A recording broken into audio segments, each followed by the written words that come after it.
am back. It is Monday, and I'm still standing, and you're still sitting.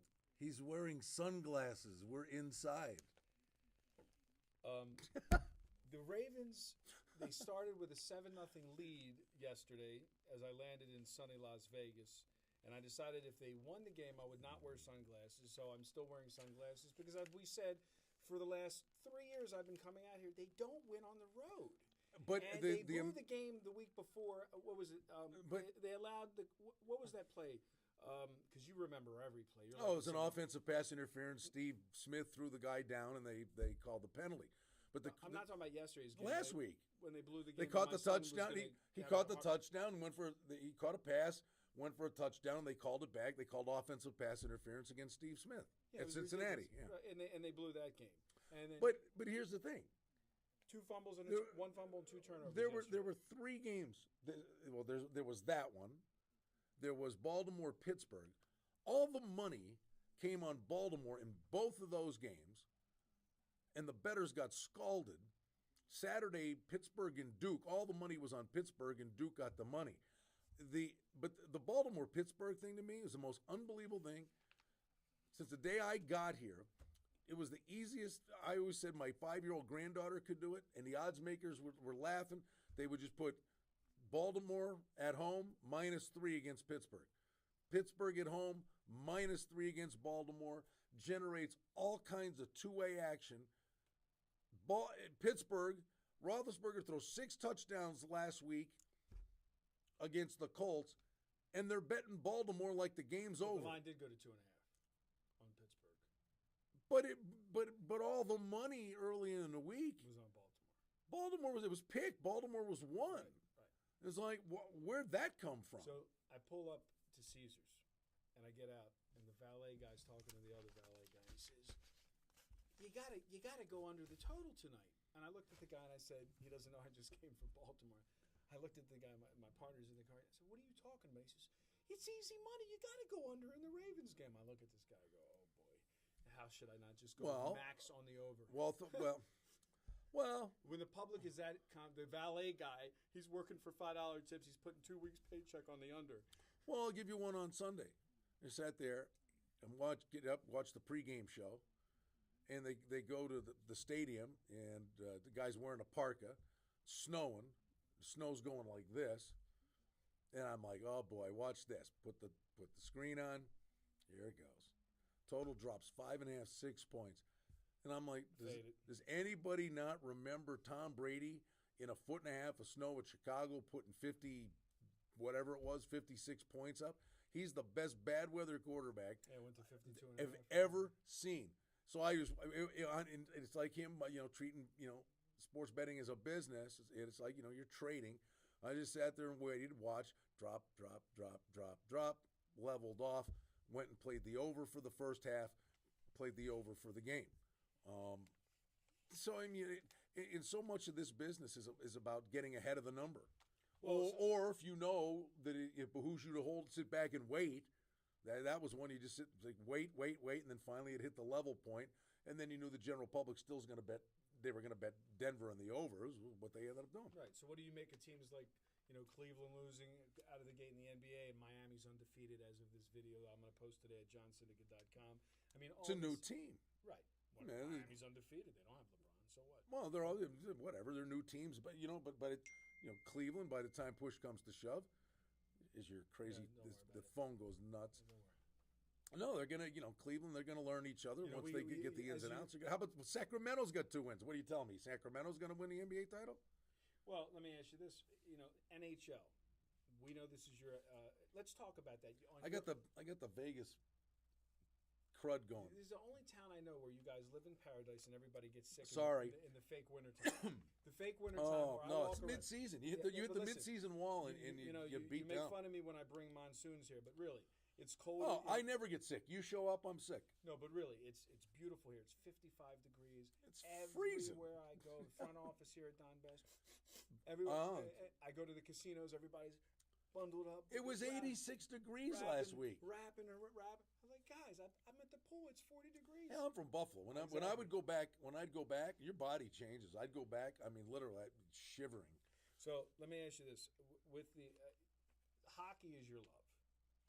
H is in H, hockey and horse racing. Yeah. Call you double H. So we know with horse racing, there's a huge small risk, huge reward.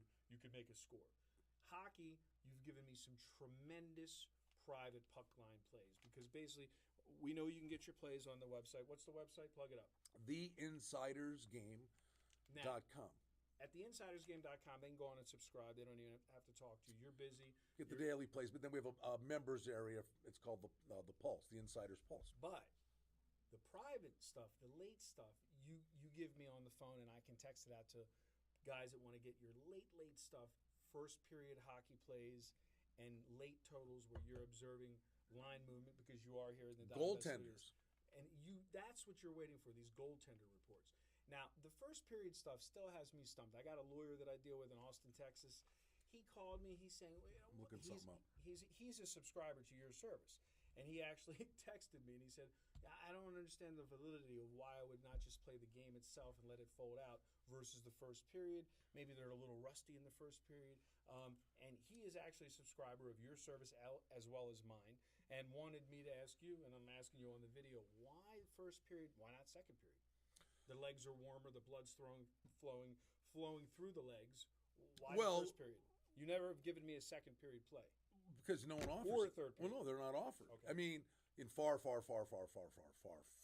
places, okay, you might find second period, third period, but the lion's share of properties offer, most don't in Vegas offer first period. Okay. So, but basically, they're offering the first period, the game. So, I mean, that's. And do you ever go the opposite direction? Over, under, under for the game, over for the first period? No. You haven't with me. It's been the same wager. No. I mean, I would with college basketball. I know we'll end up talking about that at some. But college basketball and football, one thing I would do if I really like a game under the total, and knock on wood, I'm dead on. I play under in the game, and you hope it's like 7-3. If it's a football game, total's 58 and a half, and it's 7-3 in the first half, and then they come back and they put the second half total up 24. So with you're looking at a 13-point middle. Then you would come back and play the over, and you get a free roll to win 2 bets. Now, but not hockey, no. I noticed you've given me in the last couple of weeks, we've split the wagers. I've had a couple private puck line plays, which you've hit. And I also noticed that when you hit the puck line, you've given me where you split the play where I'll go 70-30. I'll go and I'll bet a dime. I'll bet 700 on the ones I've given, I would just say this to you. Those were like teams that were like -3 nickels or -20 cents. Right. So you weren't laying big juice. But then you'd get plus 250 on the puck line. Here's what I noticed. When they win, we win both because obviously. But when they lose outright. So like the Kings game, for instance, everybody's gonna. But what I'm looking for is what about them winning 1-0 and then hey, I won the 700, lost the 3, it's still made. That's not happening. They're losing outright, or they're winning both by 2-3, and I'm getting the big score. Well, I mean, listen. The Buffalo Sabres are the worst team in hockey by a mile. They beat San Jose. The last game of and they beat the Red Wings on Sunday. Right. So the goaltender is kind of the great equalizer. I think when you talk about with your videos, betting as a business, this is a marathon, not a sprint. No, I'm asking why it seems that they'll win when the good team wins. They're not winning by 1. They're blowing them out, and we're cashing both tickets. But the way I've been betting it is a hedge, kind of like, well, they're going to win by 1. Hey, I'll win the 700. I'll lose the 3, and I'll make a little. But they're not like the Kings. They're blowing the game and they're losing the game out, and I'm losing both ways. You're gonna have nights. I mean, where goaltender beat you. Right. So when I don't watch the games. Well, I watch them all. And I can't give him the score because if I give him the score, he can't watch the game for some reason. Well, we had a game. Why is that? Tell everybody you won't watch. If you know the score of any sporting event, you refuse to watch the outcome of the game. Oh yeah. Can't stand it. I mean, I was at Super Bowl 25. It took me 28 years. I finally watched it.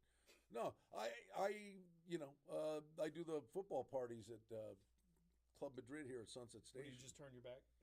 No, and you know what? I bet the NASCAR race. Like Sunday's a perfect example. I had Harvick, 5-1. He finished second. I'm like, did me no good. But some places you can bet top 3. But I'm like, walk out of the football party and the NASCAR race is on there. I'm like, I'm like a horse going to the starting gate with the blinkers on. Yeah, yeah. I can't stand watching anything I know the result of. But with hockey, I got the I got the package. I watched me all these after games. he gave me a 260 puck line winner and called me back and said, "Do not text me the score." Oh yeah. Oh no. I was doing the football game. Whatever you do, not text me the score. I was doing some broadcasting work that night, and I knew I had played the hockey game. I was coming back to watch it, and he said, "What do you like?" Blah blah blah. I said, "Gave the game."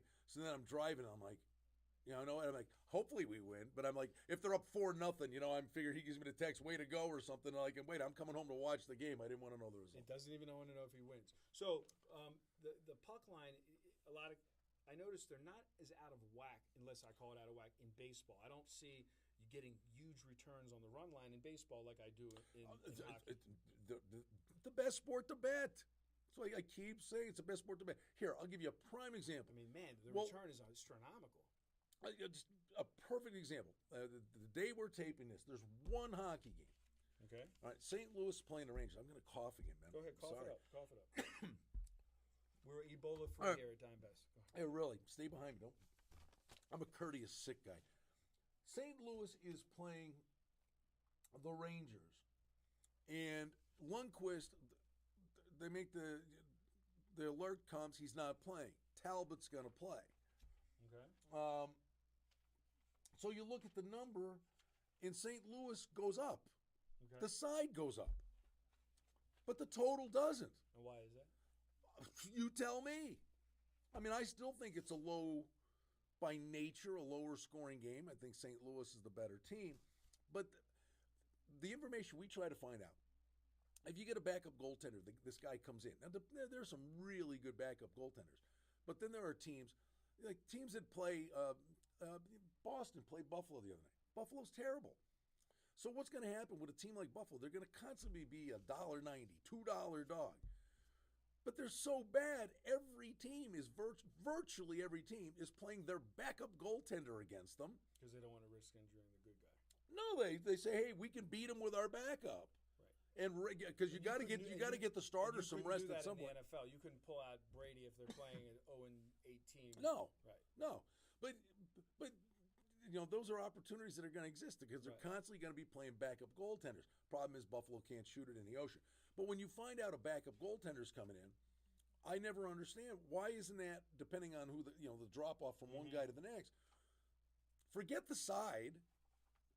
I mean, the side, if the side moves, why isn't it correlated? Why doesn't the total move? So if a game's 5.5 in a high-scoring perceived game and a backup comes in, why does the total not go to 6? Because the syndicates aren't happy? There's not enough money that's bet on this. They don't care. Right. I mean, it's not like the book is going to have this massive liability. Billy Walters isn't hammering NHL. They've got lower limits. They've got probably 2-3 dime limits on the game. So, but then you get the gold mine days where both backups play, and the total still doesn't move. Right. I mean, and then there are the travel and scheduling things that really apply. And which now, has given me lights out. This team's staying there for 3 days. San Jose, 5-game Eastern road swing. Right. Come home, first game home. They get beat. I think Columbus beat them, and they were plus $1.60. Then we had the other one, the Vancouver game, Tampa Bay, and that was the night you called me. Tampa Bay's playing Vancouver. Tampa Bay's last game was on Tuesday. They were in Vancouver probably on Thursday, Friday at the latest. Vancouver played Friday night on the road in Edmonton. Tampa Bay's in Vancouver having lunch, having beers, getting a pregame skate in, have a bonding night on Thursday, have a nice dinner and a good night's rest while Vancouver's playing in Edmonton and then flying home. Tampa Bay kicked their butt, right? Was it 4-2? It wasn't even a game. And they made Vancouver $1.60 favorite. But the point is that when you're doing your website plays, you're putting them out in a timely manner, sometimes even the night before, so all the subscribers can get the games in an easy manner. Well, because you want to get the best of the number, but too. But these games, you can't because you're watching that late. Is that goalie going to play?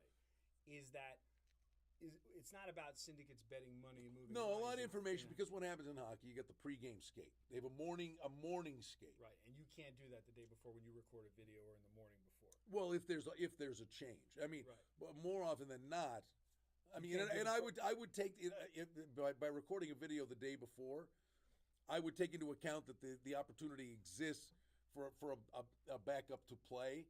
That I'd be, anything that's the day before, I would probably be more inclined to, if I like the game, I'd like it over. And then the worst thing that could happen is if they went to the different goaltender, I would like the over even more. So, we're safe. We're kind of Now, covered with that. Regarding totals, why is it you never see a total of 4.5 or 6? You'll see a 4.5 in the playoffs. We saw some 4.5s in the season. not in the regular season. You'll see a 5 any under. No, just But it's just two twos a interesting- common It's just kind of thing. interesting to know that in a sport. Forgive me, I'm really sorry. No, it's just interesting to know in a sport that you just know when you wake up in the morning that you're handicapping over 5 or 5.5, under 5 or 5.5, and it never's going to change. I mean, it's pretty odd. Well, there've been so far early in the season a couple of 6s. In fact, I was kicking myself. I think. Did it go under or No, they made it. I like the over in the game, but they put a 6 up, and it ended up a 4-3 final. I mean, the thing is with 5, and I know you get crazy. You do just a little? when When I lose, and when it's 3-2, 5.5 and it comes 3-2. If I'm betting over, I mean, it seems like they're tickling you. But you can't buy that half a point. Like but I you can get the thing is with the 5.5, you get 3-3, it's over. It's my issue is when I have the over. But it's when 2-2 the problem is when it's if you get 2-2, had over 5.5 and it was 4-1 with 10 minutes left in the second period and didn't get the goal. I mean, you deem that a bad beat. There are days you're just flat out wrong. But I think over the long haul, pace of play is a big deal to me.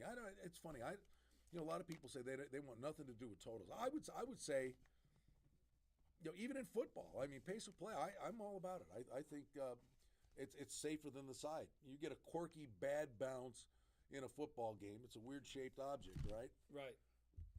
You get the back door cover or a front door cover, but that's a bad bounce is what could scald you. But over the course of the whole game, you better be right on the pace of play. Like on a line move, like on this game. What happens basically, like when I see like these I'll notice teams, the favorite will go up. I guess it's just like traveling, like the Capitals. Obviously, I follow them. I notice that it's always minus 130 under when they're at home. But then when they're on the road, you're always paying a penalty. And I told you, it seems they pump up these money lines on the totals. Minus 140. I mean, who's coming up with this 40 cents, 50 cents on totals? I've never seen it in any other sport but hockey. Well, because, I mean, and what's the percentage of a guy not handicapping and saying, I'm just going to bet every team where it's favored to the under or favored to the over? Well, we had a game last week. L.A. was playing Detroit. L.A., 9 of their first 10 had gone under the total. Detroit at home, first 5 games, 4-1 to the under. Under. I played it under. Detroit had 4 goals. But the first time I checked the score, thinking, they're halfway through it was 4-0. Like, how'd that, it happens. But we lost one game. Remember, it was 3-0 in the first period. We had the over, and they stopped. They stopped scoring. Yeah. I don't know what these teams do. But I'm just saying that the one thing that happens, there are bad numbers that are posted. Right. They're really just soft numbers that are available to you on a daily basis in hockey. Because I don't think the odds makers have followed that closely. Now, living in Las Vegas, can you walk in right now and bet 10 grand, 20 grand on a hockey game in one shop? No. That's the thing about hockey is they probably have 3 dime limits, maybe 3 dimes. Oh, so you got to work to get it down. Yeah. No, the limits on hockey are significantly lower. And since you are a telephone player as well, what are the limits? People keep asking me. People have literally said to me they're thinking buying because the real estate market is so cheap here, respective to other areas in the country. People have said to me they're thinking about coming here. They're tired of dealing with the offshore places. They're tired of wiring their money, waiting 6, 5, 10 weeks to get their money from these places in Costa Rica. I had one gentleman in New York. I keep waiting for you to move here. I move here every 3 weeks. I'm here. No, I had a client. He told me he's considering coming here. He's going to buy a condo in Summerlin. It's a great place. It's a great. Honestly, people say, "How can you live in Las Vegas?" I love it here, but he's considering coming here as an investment. If you ever saw the movie, I don't know if you have the Bruce Willis movie, Lay the Favorite. Not yet. He's considering moving here for the purpose of having residency and opening up a William Hill account. Mm-hmm. But he's asking me, so I'd ask you on the air. Do you know what the limits are? On a phone account, no, I don't. Yeah, can you go double down and bang 5-10 dimes a game? I honestly can't give you an answer. Okay. No, I mean I don't know what the limits are on the phone accounts. Yeah, I mean they could have limits. Yeah, I mean no, because that's any it's very attractive to somebody. Then no, but the sportsbook directors, no, I mean I would say significantly lower on a phone account, because anytime anybody walks in there and they're going to make even say $1,000 bet at the window, no, what do they yell? Approval. Right. So one of the supervisors has to come out and approve the bet. So on a phone, likely not. Being that you're a Las Vegas native, let's get into a little politics, and then we'll stop this video. Not a native. I'm a resident. A resident of a long Semantics. time. What do you think about New Jersey? What do you think? Because I live in Baltimore, and every other week, what do you mean? He's going to go against the federal government. And they're going to get sports betting. They have casinos now 5 seconds from the Ravens Stadium, owned by Caesars. They have every table game. They just don't have sports. They are killing Atlantic City. Pennsylvania's killing Atlantic City. Maryland's killing Atlantic City. Delaware's killing Atlantic City. Why would anybody go to Atlantic City? The only reason would be to bet a game. Well, the whole thing is going to be, when is it going to be heard? You can't expect everybody to be John and hop on a plane every week to go to Vegas. No, but it's just a matter of when will this case be heard? Because what's going to happen, the leagues are going to have to defend it, is the minute that it gets to the point where, okay, I'm the judge or the guy, or how high does it go? I don't know. But when it ultimately comes to, we can ultimately make a decision and someone hears this case, the argument's going to be they're endorsing fantasy football.